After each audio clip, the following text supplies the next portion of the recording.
반갑습니다.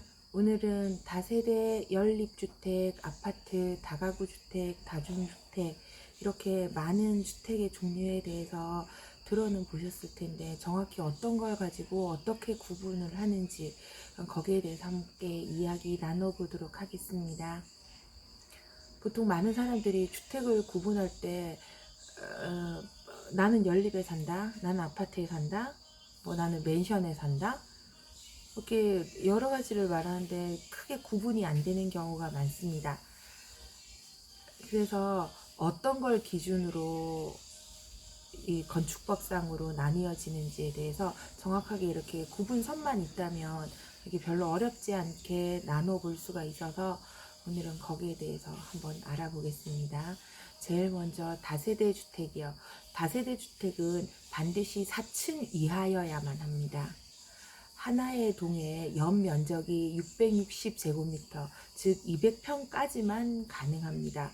그리고 각각 구분으로 등기를 해서 사용할 수가 있습니다. 그래서 101호 주인이 다르고 102호 주인이 다르고 그 다음 201호, 202호 각각 구분되어 있는 그런 곳을 말하는데, 우리가 보통 다세대 주택에 가장 대표적으로 볼 수 있는 곳이 빌라 같은 경우 다세대 주택의 가장 전형적인 모습이라고 할 수 있습니다.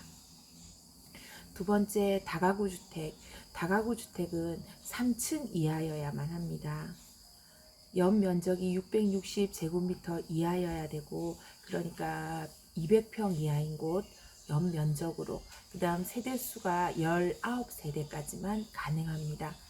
그리고 구분 등기가 안 돼서 소유자가 일괄적으로 한 명의 건물주가 소유자로 됩니다.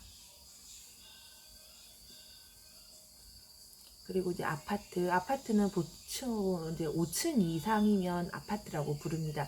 그리고 구분 등기가 가능하죠. 그래서 우리가 보통 등기부 등본을 떼보면 표제부가 있고 각자 전유 부분에 대한 전유 부분에 등기부가 따로 있거든요. 이게 다세대하고 똑같습니다. 다중주택은 연면적 330제곱미터 이하, 즉 100평 이하여야만 가능합니다. 그리고 층수도 3층 이하여야 되고요. 구분 등기가 안 됩니다. 이 부분에 있어서는 방금 말씀드렸던 다가구 주택과 똑같습니다. 3층 이하여야 하는 거, 그리고 주인이 하나로서 구분 등기가 안 되어 있는 거, 그리고 다중주택의 가장 큰 특징 중에 하나가 취사시설 설치가 안 됩니다.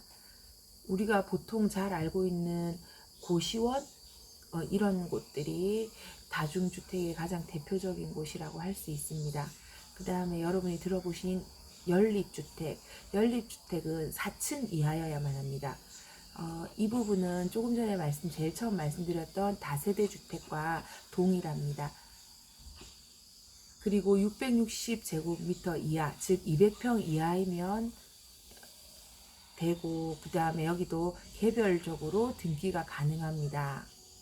그래서 이걸 볼 때 크게 두 가지로 나누어 볼 수가 있는데, 이 5가지가 건물 전체를 단독 등기를 해야 하는 단독주택과 다중주택, 그러니까 단독주택으로는 다중주택과 다가구주택으로 되어 있고, 그 다음에 구분 등기가 가능한 주택은 연립주택, 다세대주택, 아파트로 나뉘어질 수 있습니다.